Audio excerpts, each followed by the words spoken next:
If you're having issues with the quick share feature on your Android phone, and your phone doesn't see other phones nearby when you're trying to share something, it's usually because quick share is limited to only being able to share files between your own devices.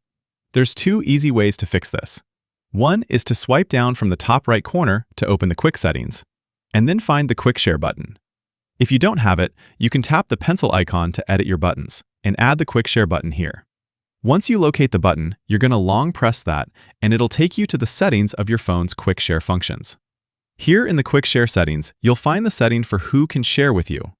Tap that, and you're going to want to change that to everyone. Now, on a lot of phones, that everyone setting will only work for 10 minutes, and then it'll be set back to your default setting. So if you run into the same issue in the future, just repeat the same steps. The time limit is designed for privacy, because if you leave it open to everyone all the time, people nearby could send you files and attachments that you maybe don't want to receive. So change that to everyone, and your phone will now discover all Android phones that are nearby. If you can't find it in the quick settings, we can do this in the Settings app as well.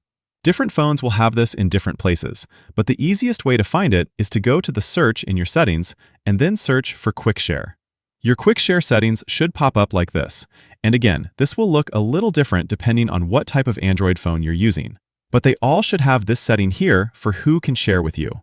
If it's set to no one, or your devices, or contacts, just change it to everyone, and then click Done. So now your phone's going to discover every Android device nearby for the next 10 minutes. Some devices also allow you to leave it to everyone indefinitely, but I would use that with caution. Anyways, that's how you fix quick share issues. Go ahead and click that like button if this video helped you, subscribe for more straight-to-the-point guides like this, and I'll see you guys in the next one.